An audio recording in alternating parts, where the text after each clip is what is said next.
Nos últimos anos, vimos várias notícias sobre acidentes na construção civil, geralmente envolvendo edificações. Para ajudar na reforma do nosso lar, convidamos a professora Patrícia Fontana, que irá conversar com a gente sobre assuntos de engenharia civil. Meu nome é Gabriel Alves, sou acadêmico do Unicuritiba e começa agora o nosso Build Talks.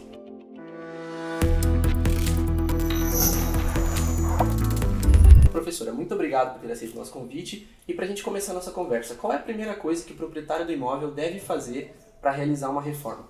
Certo, então basicamente a gente tem que iniciar separando se é uma reforma de um edifício, dentro de uma unidade de um edifício, ou se é uma reforma de uma residência.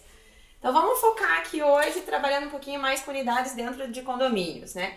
Então a primeira coisa que o proprietário tem que fazer é justamente buscar informação com o síndico, com o condomínio, sobre algum tipo de regimento. Então, buscando a informação desse regimento, vai ter lá as informações de tudo que tem que ser apresentado. Normalmente, esse regimento vai solicitar a emissão de uma ART, que é uma anotação de responsabilidade técnica, ou de uma RRT, que também é uma forma de responsabilidade técnica, que é um registro de responsabilidade técnica, só que é do CAL. Então, o primeiro é do Conselho de Engenharia, que é o CREA, e o segundo do Conselho de Arquitetura, que é o CAL. Então, cada um desses profissionais vai ter que emitir um desse documento. Então, um segundo passo, já além desse primeiro, seria a contratação de um profissional que fosse um profissional com capacidade técnica para poder estudar as condições de uma reforma. E se existe, você poderia explicar melhor para a gente essas normas para realizar reformas nas edificações? Certo. Nós, como profissionais, temos que seguir as normas da ABNT, e dentro dessas normativas existe uma que é a norma específica para a reforma, que é a norma 16280, que é uma norma importante que traz informações sobre os planos de reforma. Então, o que deve ser feito, né? Que tipo de serviço que tem que conter nesse documento. É um documento que vai trazer informações de como que vai acontecer a reforma, de qual que é a sequência que vai acontecer, onde que vai ter o envio de entulhos, esse tipo de informação, né? É um documento mais completo.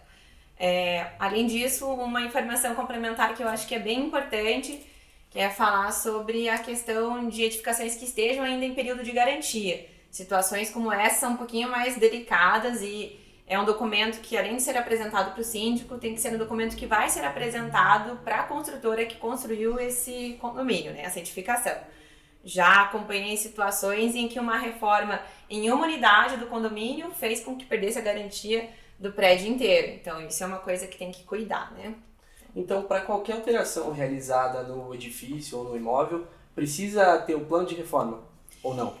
Então isso é uma questão um pouquinho delicada. A norma, ela apresenta uma informação de que nós temos que desenvolver esse plano de reforma para situações onde eu tenho algum tipo de intervenção que interfira na estrutura, que seria a parte principal da construção, garante que ela esteja com segurança, as vedações e sistemas de maneira geral. O que seria isso, resumindo, deixando um pouquinho mais claro?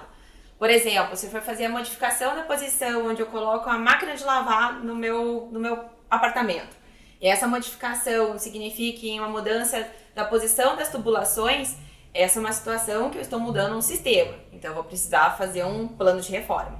Agora, se entupiu um ralo na minha casa e é uma situação bem pontual mesmo, que não interfira nos sistemas como um todo do edifício, aí eu não preciso elaborar um plano de reforma, né?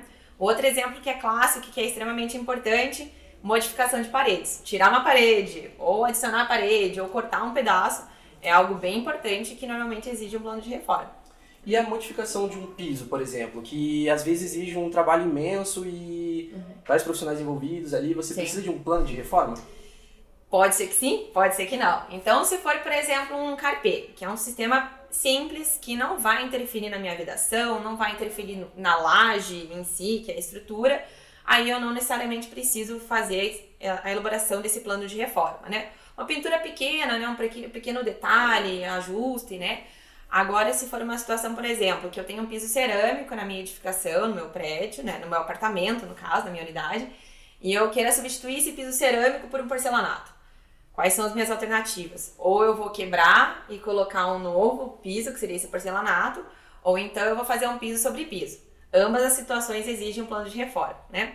A primeira, ou eu vou gerar vibração na estrutura, ou então eu vou criar entulho e, portanto, posso colocar maiores cargas na edificação, então eu preciso ter esse cuidado. E outra situação, piso sobre piso, eu acrescento cargas, então tenho que levar em consideração isso. Então seriam duas particularidades, né? Se for um piso mais simples, como um carpê, que talvez não exigiria, ou uma modificação mais complexa. Por isso que é importante fazer a contratação de profissional técnico da engenharia, que justamente esse profissional com conhecimento vai conseguir dar um bom norte, né? Uma boa direção para o cliente do que precisa, do que não precisa. Entendi, professora. Muito obrigado, então. E você aí de casa, não esqueça de curtir o vídeo, assinar o nosso canal, ativar o sininho de notificação, senão você não vai receber o nosso conteúdo. Também divulgue para os seus amigos, deixe aqui um comentário com o seu feedback. É isso, até mais.